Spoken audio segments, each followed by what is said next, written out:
All right, dear friend. I want to ask you a very serious question, and I'm asking you this question because I've been listening to a lot of friends of mine who have been discussing the case of the Marine, Daniel Penny. And I am hearing things that absolutely are breathtakingly frightening in terms of what people think they can do, what they would do, what the law provides in defending yourself. Let me ask you something. When can you take someone's life? If you are of the slightest type that is thinking about, perhaps considering what you would do in the event of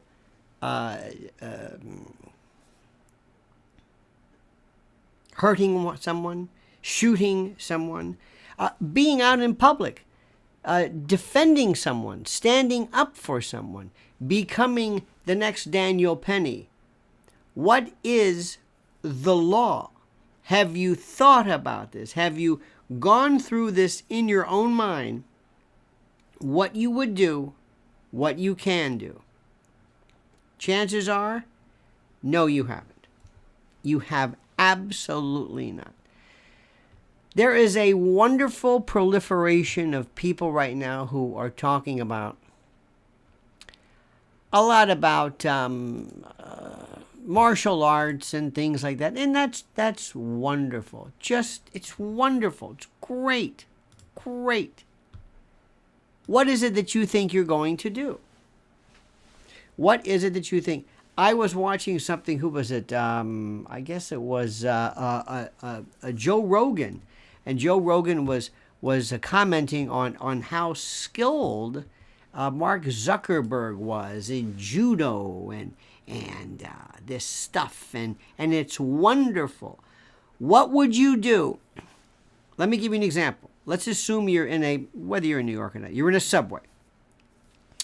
And these crazy people go from train to train to train. They go from one, you're not supposed to do it, but nobody stops them. Anyway, they go from one, and sometimes they're menacing, sometimes they're not. You're very good at just ignoring people. But somebody comes through, like this fellow, Neely, the Michael Jackson impersonator. That's what they're calling him now. Not schizophrenic felon on the menacer. No. He's a Michael Jackson performer. Just like, remember when Trayvon Martin, remember him? He was killed by George Zimmerman. They showed a picture of him like in kindergarten, with a little mortarboard. I say, oh my God, they killed that kid. It's like, no, he's like 30 years old now. What? Why are they showing this picture? Because they don't want to tell you the truth. So you're there. Here comes this person. What are you going to do? Have you thought about this? You're a man. You're a tough guy. Maybe you've taken some martial arts. Maybe you're pretty good at boxing. Maybe you're pretty good. You know how to handle yourself. Okay. So what do? You're going to go up and you're going to confront this person. What are you going to do? And by the way, lest you think this is a New York thing, I'm talking if you're in Galveston, if you're in Butte, Montana, if you're anywhere, what are you going to do? Okay? So you go up and you say, hey, now the person, let's say, is deranged. Or if you want, we can go through he's just a drunk. He's just somebody who's, I don't know, a little bit out of it. You don't normally confront people who are not under the influence of something. So anyway, you're going to go up and you're going to say, hey, knock it off. Because you're a masculine guy and you believe in chivalry. And this guy gets right up to you and says something to you. Now you've done it. Now you've engaged. What have you stopped? I don't know. What was he doing? I don't know. He was acting like a jerk. Now remember, let's make this easy. This person hasn't attacked anybody. Once somebody's attacked, then all bets are off. You can do whatever you want. I mean, within reason. Now you're defending somebody who is in the middle of being hit and pummeled. It's a different situation. But beforehand, what are you going to do? What are you going to do? You're going to get up and you're going to say something, okay? Let's say this person pushes you. What are you going to do? Have you thought about this? No. People who do martial arts or boxing, they don't really go through it in their head. They're great at, I love all this slow motion stuff. Oh my God, YouTube. If ever I find a slow motion bad guy, some slow motion assailant, I'm going to be there. I'm going to be there. You know who I'm going to also be there for? My new best friend, Pete. Pete OU812. I love the personalization. Thanks for spending extra time with us, Lionel. Been a subscriber since 2016, right after the election. Keep speaking the truth. Thank you, Pete. Thank you. And that's for you, Petey. I mean that sincerely, brother. From the heart. From the heart. You dig? Okay. So let's go back and do this. What are you going to do? Now, he pushes you. What are you going to do? Now, don't talk to me like you are, you know, your friends or you're on the Joe Rogan show. And I say that with all due respect because everybody's a tough guy on the Joe Rogan show. Everybody's a tough guy. You know. Okay, fine. So let me ask you a question. What are you going to do? Are you going to hit him? You going to hit him? Where are you going to hit him? How are you going to hit him? Have you thought about this? What are you going to do? You're going to use your fist? You're going to use your fist? You're going to hit him like that? You're going to hit him like that? Maybe break your hand? Have you ever done this before? You ever hit somebody in the head? Where are you going to hit him? Here? Face? Here? Where? Where are you going to hit him? Where are you going to hit him? Look at this. Fishman says, glad YouTube finally remonetized your long overdue. I had a pistol in Memphis a few years ago. Was really scary. Oh, I had to pull a pistol. We'll get to that in a moment. And by the way, Fishman, thank you, my friend. Thank you. Have you ever broken a bone? Who's broken their hand? Anybody? I broke a fan. Fifth metacarpal right there. The boxers shattered. Boxers. You ever done that? Hurts like you can't believe. Most of the time, if you use this knuckle here, first of all, if you're using your fist, you're crazy. You're insane. I don't know where you learned this from. Maybe you saw this on TV. This is what you do, I guess. But supposedly this knuckle it can handle the concussion because it's a straight line. You're going to hit them like this. You're going to break your hand. Or let's say you're going to break their teeth. You break their teeth. You're going to get sued. Break their teeth. How about an orbit? You ever done this? You know these bones right here? Oh my God, they're like an eggshell. Shatter them. Pow. Want to hit around here? Temple. Ooh. Eyes, nose, teeth. You know what dental work is? You know what? And what are you going to do?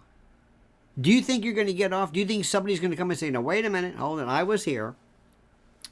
And this miscreant came up and he bothered this young man who got up and did this to protect all of us here in this bar or in this park, whatever it is. Not in New York, but in Butte, Montana. Now this guy's going to sue you. He has dental work. He had dental work. It's shattered now. Orbit shattered. You're messed up. Disfigurement. Emergency room. Maybe a concussion. Concussions. CTE. The threat. Maybe he has a pre-existing situation. Maybe you've exacerbated it. There's something called the eggshell defendant. The eggshell victim, pardon me. And that means that you find your victim as they are. Let's say, and the idea is that you hit somebody whose orbit whose orbit, whose bones are as thin as an eggshell. And you say, well, how did I know? It's the rarest. This is the way the doctrine goes. It's the rarest thing known to mankind. How did I know? You find your victim as they are. Now you're sued. Then the police come and you're charged. You're charged. Do you have anything involving any kind of bonding? Are you a bus driver? Do you have anything, do you have to notify your own carrier of something? Could you lose your job? Is this going to make the newspaper? You hit somebody? Maybe the person's mentally ill. Maybe you hit him and he hits his head. Have you thought about all this? No, of course not. You've got a broken bone, and you're charged. Because through some fluke, you get the worst cop ever in the history of police work. They comes to investigate this, and you're charged. And the people around you say, wait a minute, we saw this. Tell it to the judge. Sorry, this guy's laid out. Or, I forgot to tell you, let's say this guy's better than you. And he cleans your clock. And your eye is shattered. And your teeth are shattered. And your nose is broken. And you need maxillofacial surgery and a nose job and teeth and all this stuff. You do. Because you decided you were going to stand up and do something. Whatever it's worth. All right? Dreadnought Trucking. I don't live in a unconstitutional state, so I defend myself with iron, 45 caliber. Thank you, Dreadnought. Thank you, Dreadnought. You are my prized client. You're going to keep me in business. You have a 45 caliber. I hope you would have a Colt or a nice 1911, 45, best there is. And you used a weapon, a firearm against somebody who's not armed? Oh, you're done. Oh, attempted murder? Oh, this is great. Aggravated battery? I'm not saying this, my friend. I would do everything I could to help you. This is what happens. You're going to go into court and they're going to say, you used deadly force against somebody who wasn't exhibiting deadly force? Oh, you're guilty. That's it. You're guilty. Oh, no. I don't care where you are.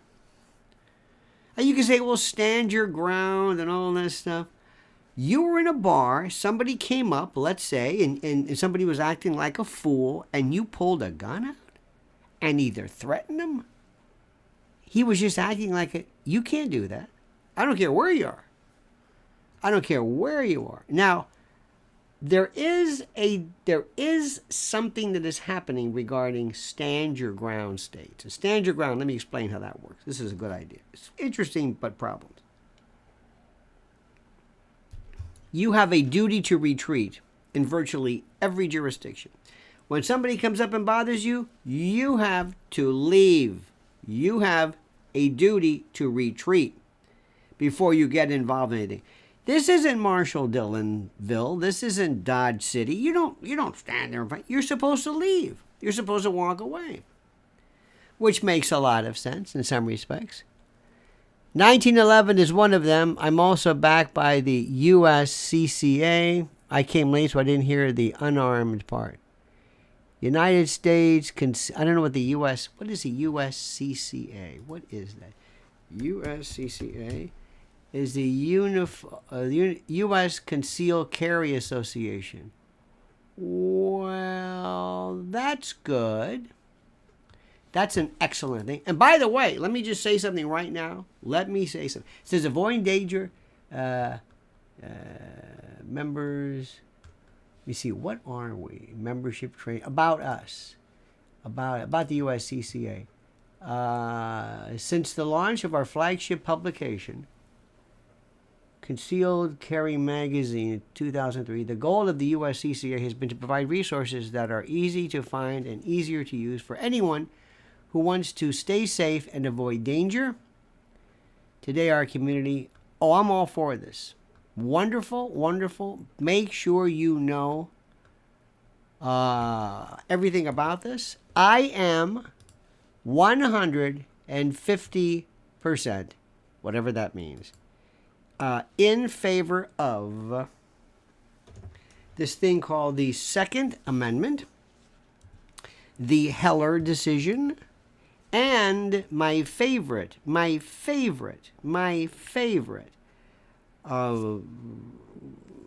constitutional forebear is Tench Coxe. Tenchcoxe. Tench Coxe. Please read his works about the militia. Please. When I was in Florida years ago, we had concealed permit maybe before anybody. I absolutely, positively have nothing but respect for this. I was a prosecutor and a criminal defense lawyer. And I know what happens. And you have that as a problem. You have that. The old expression, you'd rather be tried by 12 than carried by 6 and all that. And that sounds wonderful. But you better really think about this very carefully. So, let's just go. We're not even talking about guns. I would say no guns. No. We'll get to stand your ground in a moment. But let's just talk about something like this. What are you going to do? What are you going to do?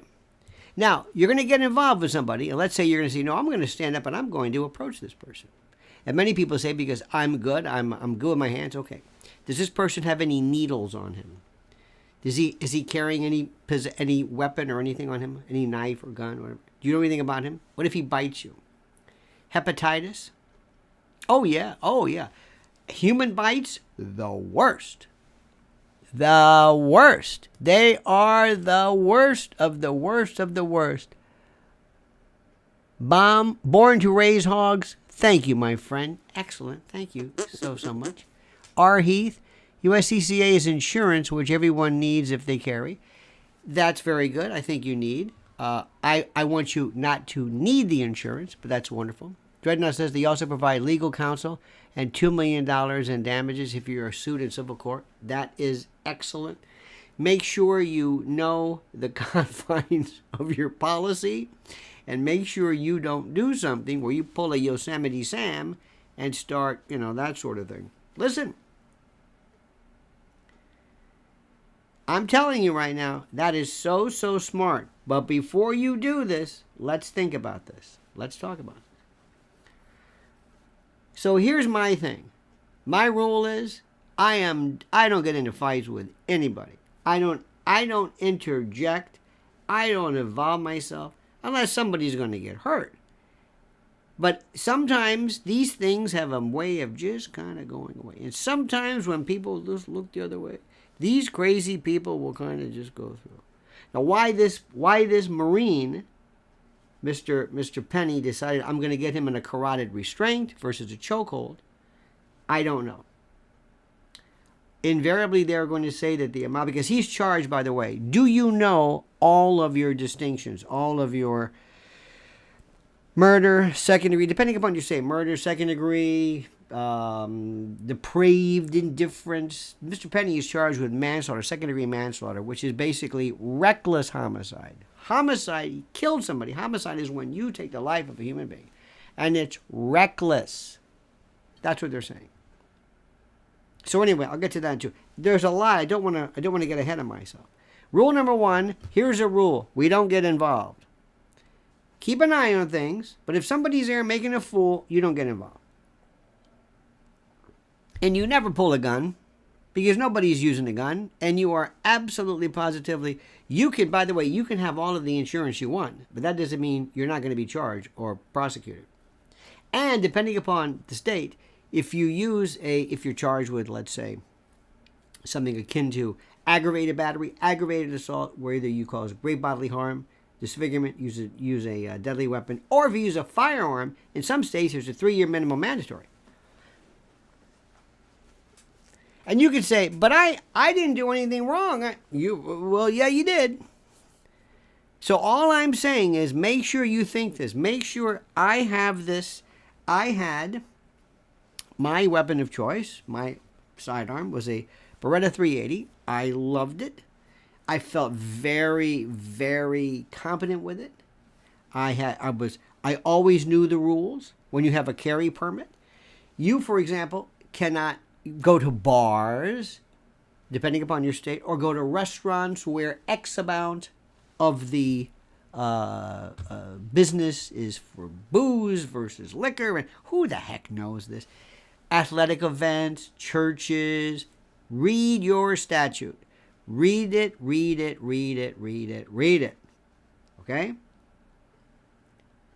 So the first rule is, I'm not going to get involved. You don't get involved. You're not going to.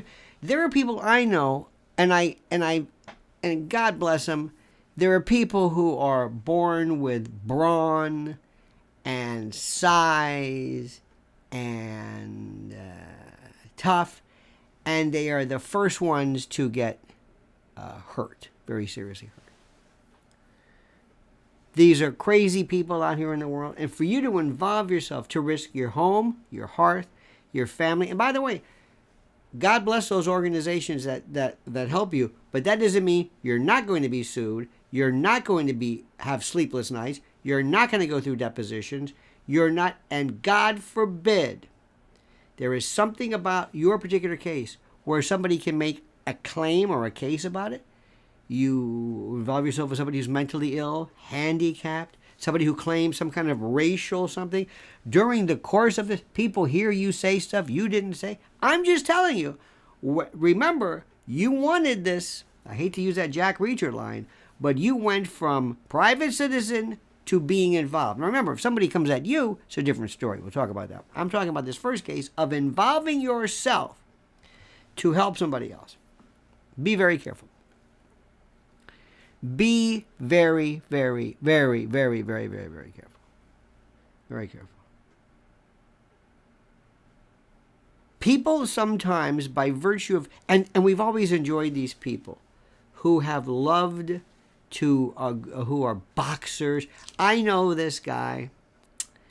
Oh my God, he is just, he's always showing pictures on Facebook how he's boxing. He's at the gym. He's boxing. He's got it lacing up, and he's on the bag and all this stuff. The difference between boxing on a bag or sparring and a fight are completely different things. Have you ever seen these wonderful pieces, these wonderful depictions, but they will involve themselves in, how do I say this? There will be somebody who is into Kento or whatever that stuff is, with the stick. I don't know the name. And then some MMA person comes in and says, okay, let me show you how I do it. And this one just comes in and just takes him down, slams him. And this guy who's doing the, that Steven Seagal stuff, none of this works. Because these people are really, they don't play by the rules. There's a wonderful form of martial arts called, and I really, really like it. If you're interested in the least, and it's not that Joe Rogan level. The Gracies aren't going to run from you, but it's called Krav Maga, KravMaga. And years ago, I had dabbled in it somewhat, just to get kind of an idea, and it taught me a lot. And I'm not going to mention his name, but he's pretty well known. And he said to me in a wonderful accent, "Do you want competition? Do you want competition? Go down the street. You want the belt? You want the belt? I don't want a belt. Go down the street. We don't have belts. You want to put on the gi? We don't have that. You want the trophy? You want the trophy? You want competition? Go down this. I don't want competition. Just what do I do? Okay, you want competition? You okay?" And I said, okay, well, he goes, "This is not competition. Rule number 1." It was so weird because I was in this class, and it was like a nursery school. It's like after hours, and I'm in this It's like a private class, and I'm in this room where they had, cushions on the floor and little, Mickey Mouse on the. It's like little kids, little chairs. And there I am with this guy, with this Israeli guy. You want competition? I don't want competition. Quit asking me this. Okay, he says, now let's do this. And what's funny to do is let's warm up. The warm up almost winded me. All right, fine. So the first thing he does is he hands me a cup, a metal cup, not a supporter, but a metal like catcher, like a Johnny Bench, Yogi Berra, 1950 Rawlings metal army helmet metal cup. Bing, bing. I mean, you hit it and it's galvanized steel cup for your genitourinary protection. You got it? Bing! This thing. So I put this thing on. He goes, okay. And what was so funny? You ready for this? He said, don't worry about, don't change. Just put it on over your clothes. What? He said, just put it on over your. So I'm standing there with these shorts on, with this metal cup outside. There's nobody there. If anybody walked in and said, what are these people doing? He says, okay, give me the headlock. Just let me show you something. Okay. He goes like this. He goes, now, look. Look what I'm looking at. And his head is right, he's looking at my cup. And he's like, bing, bing, goes like this. You hit it. I said, that's it? Yes. I said, that's not very, Marcus. You want competition? I don't want competition. Bing, bing. Okay, you got it. Okay. I got it. I think the first 3 classes were all hitting, basically smashing, that's it. Very effective. This is not going to make any Joe Rogan real, but it was very effective because remember, your first rule, get out. When you're doing this, you're in trouble. Get out. Do this and get out. That was his whole thing. Don't stand and fight. This is just to debilitate, just to knock him out and get out. Okay, I'm getting the hang of this. One of my favorites was this. He says, okay, he loves these headlock things. I says, okay, I got my headlock, all right. And he says, look at this. Look. And he holds his finger. I'm saying, what are you going to do with this? This scares me. And he goes, look. I go, what? No, don't do it. What are you going to do with that? This guy's crazy. God knows it. He goes, look. So as he's doing this, underneath your nose, do me a favor. Do me a favor. Just if you could. Take your finger, put it under your nose, and push. A little bit of cartilage? Just push. Now, you're not pushing hard enough. Really push it hard. It hurts. You're not doing it enough, though. You're not doing enough. Push it harder. Harder. Okay, so I'm getting him in a headlock. He says, now watch this. And he takes his finger underneath my nose. Again, I'm thinking, I don't know where his finger has been. I can't even imagine. And he pushes up, and I'm flying backwards. It's not excruciating, but that's pretty good. I want to do that too. Okay, I do it to him. And we're back. This is great because they work again. This is how do you get out? You're not using this to help anybody. You're trying to get out. And I love this one where they said, "I'm show you this one called comb your hair." Comb your hair. I know competition. And he comes behind me. He says, "Okay, grab me." I said, "All right." Grab him behind the neck. They love this neck thing like this. This is apparently very, very popular in bars. Grab him by the neck. He goes, "Okay, you ready? Now, go like this, comb your hair." And he turns, and next thing you know, your hands can't. Well, that's pretty good. I mean, they love the neck. Right here, the wrist. Boop. All these little things. That's cute. I like that. That was good. And get out. He did some other stuff too, which I don't want to tell you about.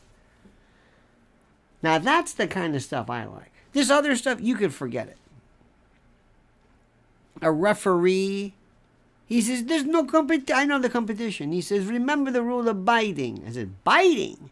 I said, "We're not going to do that." He goes, "No, remember, there's only one rule about biting." What? He goes, "Make sure your teeth connect." I'm like, okay.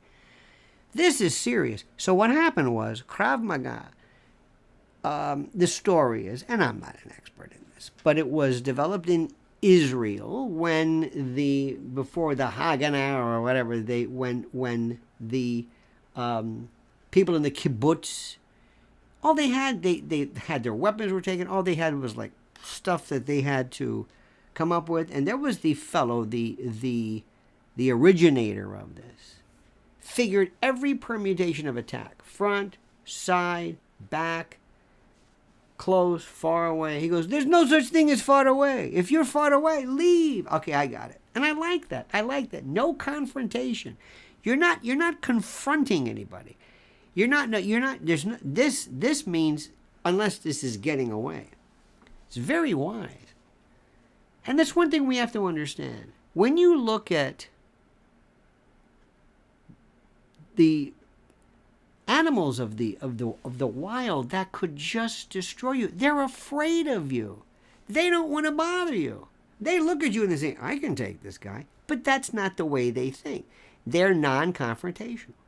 If they're hungry and they have to, or they feel like you're threatening them, that's fine. But this idea of just coming after you, no. Humans do that. Okay. Stand your ground. The castle doctrine. You have to retreat before use of force, except at your home. Why? Your home's your castle. Most jurisdictions have the castle doctrine. So if you're at home and somebody comes to you, you don't have to leave. You live there. This person has to leave. And then you get into this whole thing about, you can really get into this stuff. But, well, where is your home? Ladies and gentlemen, John McGuire couldn't get higher. He said, my old man taught me a similar offer to buy a round. If that fails,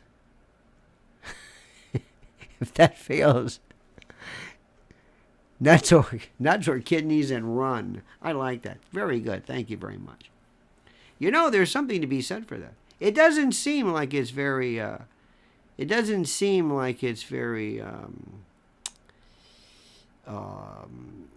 honorable, but then again, you're trying to.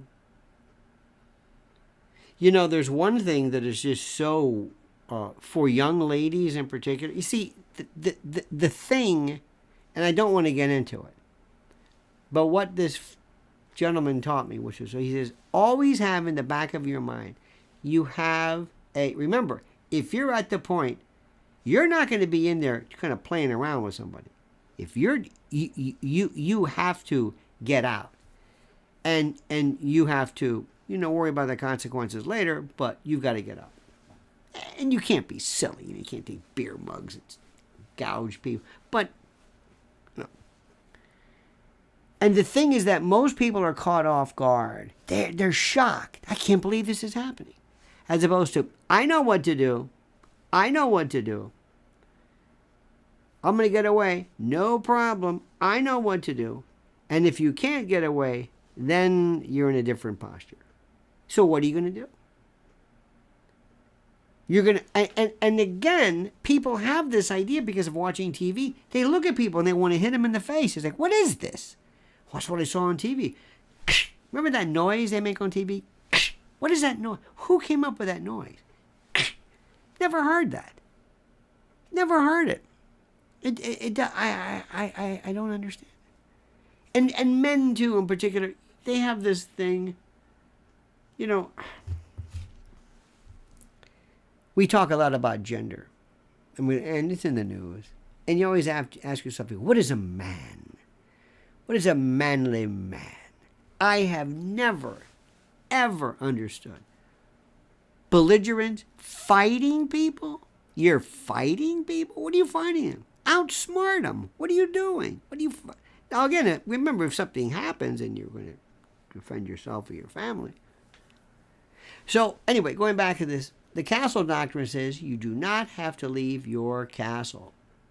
And in Florida, the stand your ground statute says you do not have to leave someplace where you have the right to be. Do you remember the case of a fellow who was at a movie theater? And there was a retired, I think it was TPD, Tampa Police Department. He was at a movie with his wife.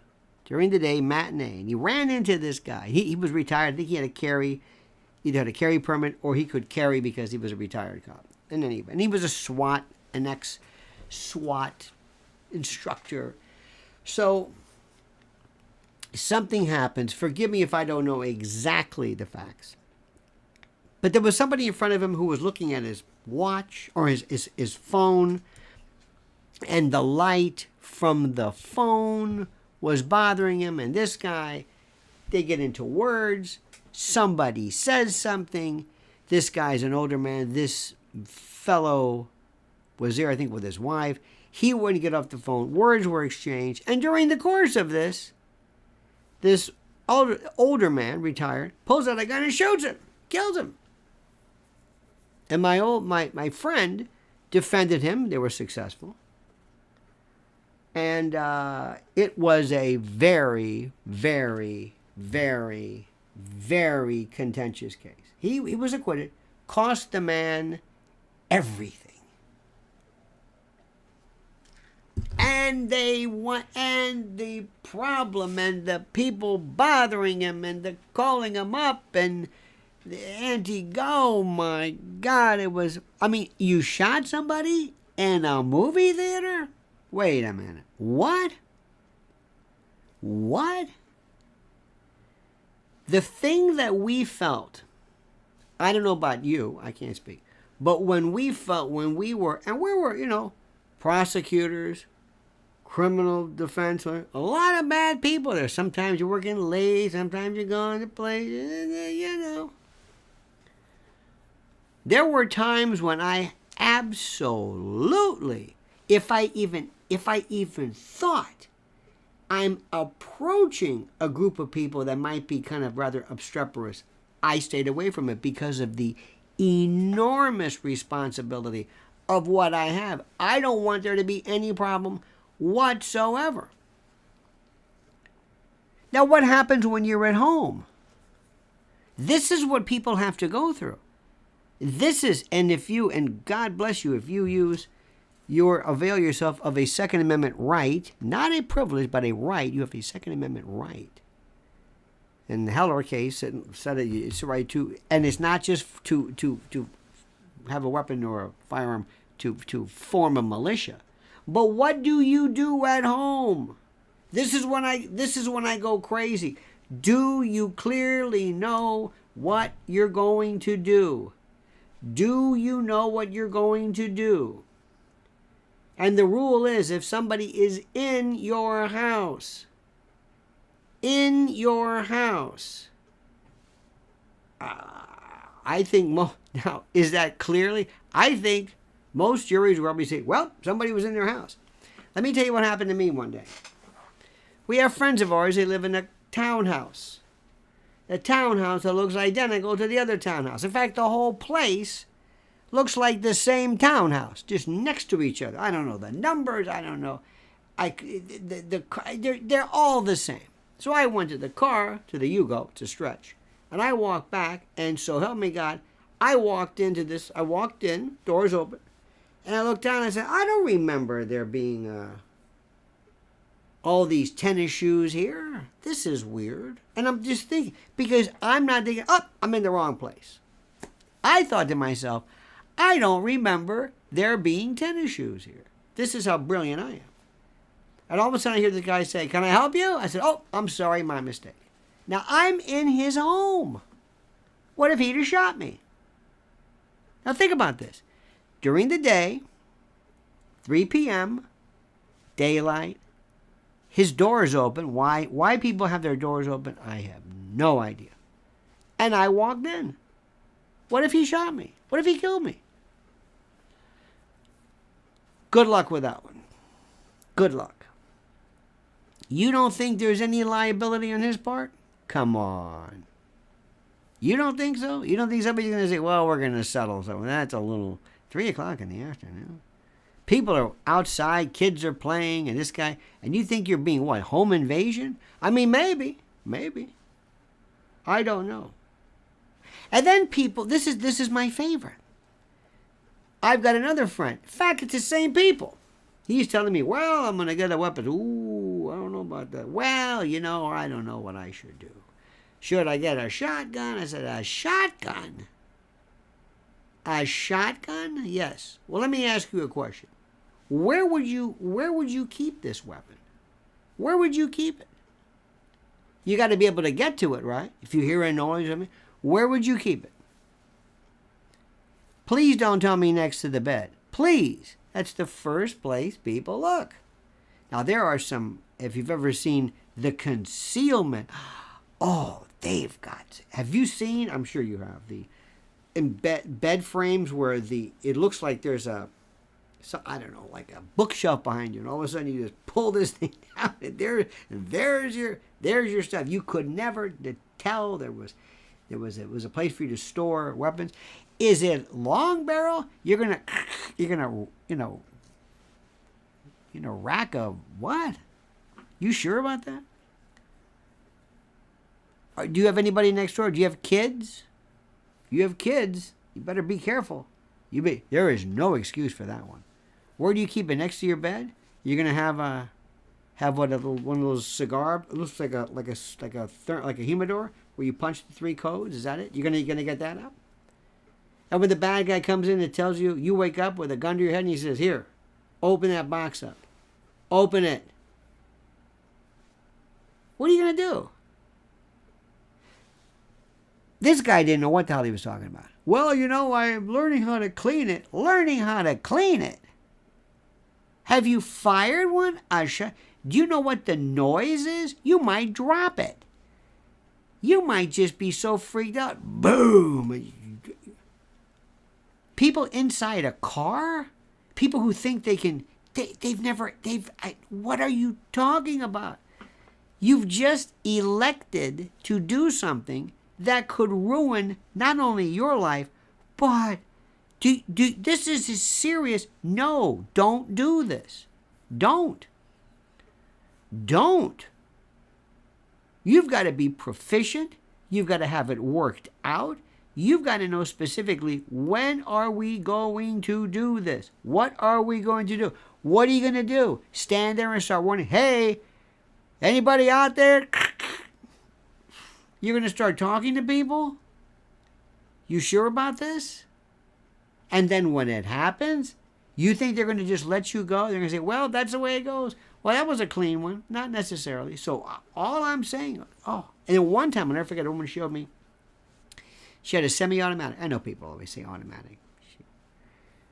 And it was, I don't know what this thing was. The closest thing I could have, it looked like the action was almost like a Luger. You know how the Lugers go up and they point like this. And I mean, it was. She had no idea. I said, you know what kind of ammunition this is? I don't know. Do you know what this is? Was it 9mm or 9mm Kerrs like they use for Walters and PPK and PPKS and all that other kind of stuff? Do you know the ammunition? You know how to clean? Can you hit me? What? Oh my God.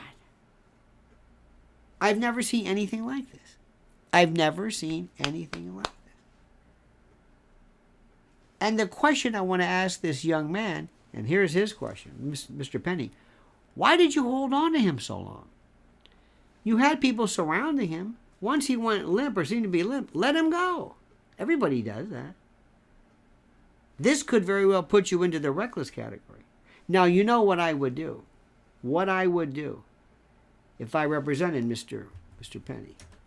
The first thing I would do is I would make sure that we never use the term chokehold.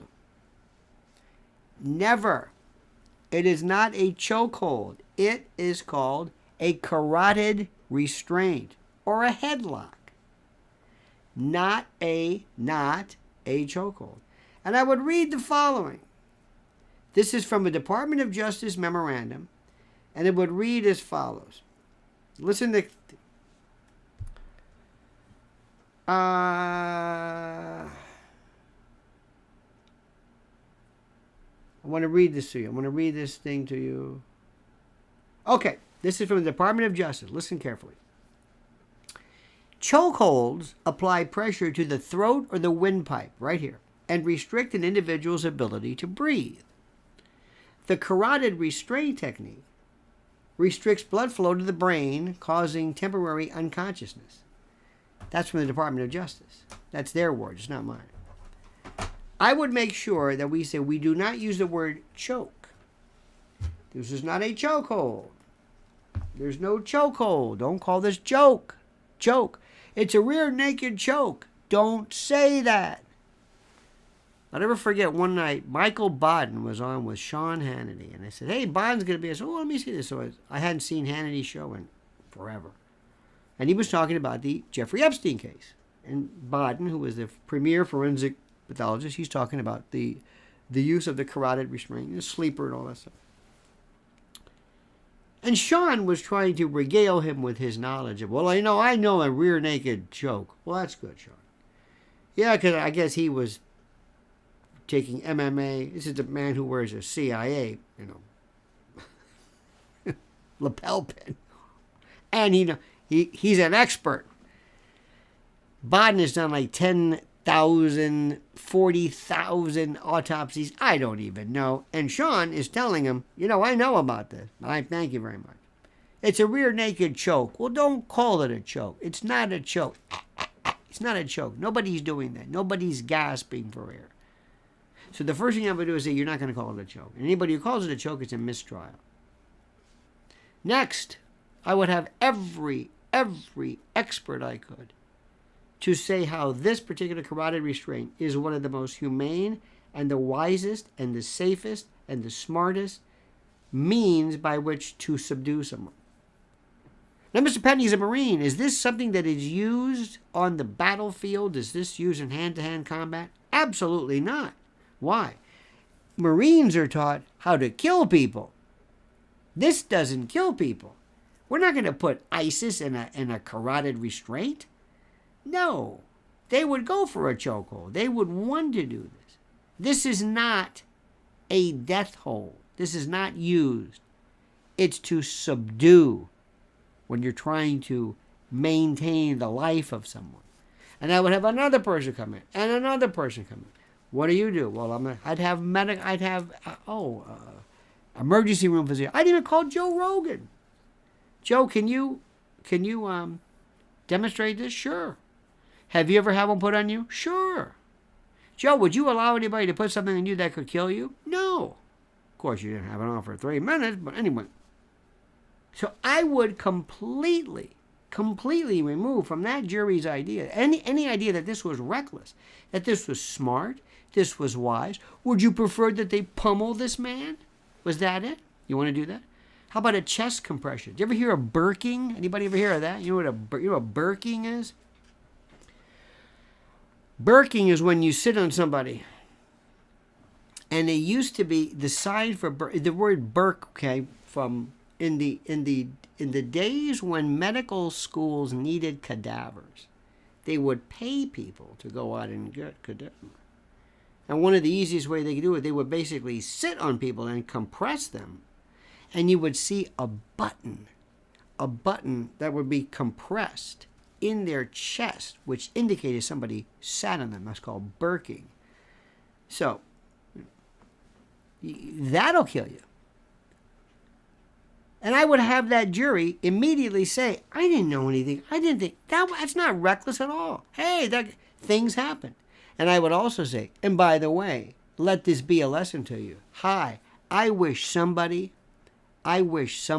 would put an ad out on local news that says, hello, let's learn a lesson from this. If you menace or harass individual citizens who want to ride to and from on a subway unmolested by some demented lunatic, and if you're that demented lunatic, here's a bit of advice. Be careful, because you might run into this guy. And if you don't want to run into this guy or somebody like him or a series of people like this, don't bother innocent people. Because you might find yourself in the position where you could be put in a carotid restraint, maybe for too long. Those are the risks you take. See, doing what you're doing is risky. There are people out there who don't like you menacing them. They like to remain unmolested. They have this crazy, kooky idea that as an American citizen, they don't have to worry about this. So let that be a lesson to you. There's a lot more, but, isn't it stuff? I don't bother anybody, do you? So what I'm doing is, and I want you to understand this, and I am absolutely 100% behind anybody availing themselves of the Second Amendment. However, if you have any doubts, I would suggest you not do that. But please, I beg you, make sure you go through in your mind, what do? I'm at a car. Somebody comes up and threatens me vocally. Can I use a weapon? Can I brandish a weapon? Can I display it? Could that be construed as an aggravated assault? Could I be looking at a 3-year minimum mandatory? If this guy says, hey, this guy pulled a gun on me. Well, you threatened me. I didn't threaten. I came up and asked for directions. You did not. Police come, 5-0 comes, and you get arrested. It's your word against his. You've got a gun. He doesn't. Now, granted, and I love the way they say, this guy Neely had a terrible criminal record. What difference does that make? That's not going to come up in the trial. Penny didn't know that. The Marine didn't know that. Yeah, but this guy's a psycho. He didn't have a T-shirt that says, this is my criminal record. I have an outstanding warrant for it. No. I'm listening to this on the... I did a call-in show, my friend's show today. I'm saying, I don't know what you're talking about, but that doesn't make any difference. You can have the greatest, the most wonderful intention, but you are putting yourself in the position where you have elected to enter into a realm that's very dangerous. You better know this. Are you familiar? What about your home? What is your home? Is it inside your home? No. Is it outside your home? Well, yeah. It also involves the curtilage, the area around your home. That is, and by the way, I'm giving no legal advice. No. Don't you tell me. I heard him say that. No. I'm giving you historical references. But the curtilage was the area that you could defend your property with an arrow or something. So technically speaking, where curtilage comes up is sometimes people enter a property and they're charged with burglary, even though they've never entered the house, but they've entered the immediate area, the curtilage. You also have to understand, well, where can I carry a weapon? In Florida, we had a real good one. You can keep them at your business. You can keep one at your home. You can keep one in your car. You can do all this stuff. But they never talked about, well, how do you get it from your home to your business or outside your car? They kind of, Then they would do this one. I would love this. People would say, well, you got to make sure it's at least 3 movements away. I don't know where this came from. Did you ever hear that one? 3 movements. 3 movements? What is a movement? What are you talking about? You can have it, but you can't. It's got to be 3 movements away. I don't know where that. I have no idea what that means. Just like here's my favorite. Now I'm going to ask you a question. I'm going to ask the question, and I want you to answer it. You ready for this? And it goes like this. And I'm going to do it with a Southern affectation because normally people that I know named Lud and Budrow would tell me this from Florida. They say, I talked to a friend of mine. He's a deputy. And my other brother-in-law is a state trooper. And he told me, if you ever shoot somebody at your home, outside, you know what you're supposed to do? Answer my question. You've heard this 1,000,000 times. What do you do if you shoot somebody outside your house? What do you do if you shoot somebody outside your house? What do you do? A policeman told me this. My brother-in-law is a state trooper. He is. My other brother-in-law works for wildlife, ATF. You understand that? They told me this now. And I know they told me, they say, you do this and there's no problem. If you shoot somebody outside your house, what do you do? I'm waiting now. There's a bit of a delay. Go ahead, I'm waiting. I'll wait. Uh-oh, look at this. Fox fan says, pull him in. Bring him inside. See, Howie Brown heard that. pull the body in the house, put a knife in their hand, drag him through the door. Look at all of us. We've all heard this. We've all heard this. I had a friend of mine one time who was a police officer. He said, "You know, we have throwdown weapons. You know how that is. In case they shoot the wrong guy, they man." He goes, "You know what I have?" I said, "What?" He goes, "Throwing stars." I said, "Throwing stars?" He said, "Yep." He says, "Who would ever question throwing stars?" It was the damnest thing. The guy pulled me over and he had throwing stars. Wow. Well, it's got to be true. Well, who would? Now imagine this. And I've said this before. Police officer says, "Yes, sir. Yes, Mr. Thompson, yeah. My name is Ledbetter. I'm from the Lafayette County Sheriff's Office. We understand that somebody tried to break inside here and you shot him inside. Is that the man right there? Is that the man who you broke it and you say you shot him inside your house? Is that man right there? How come he's covered in grass and dirt?" And I'm seeing now. You know why the cops always have their lighter up here so they can boop. That's they always have it here. It's not. They don't go like that. It's to anyway. Now I'm noticing right there. There's rut lines, and you got grass and there's blood. Did you drag him inside here? Did you? Come on now. Did you? You dragged him inside? Now he was shot in the back, but he fell forward. What is going on here?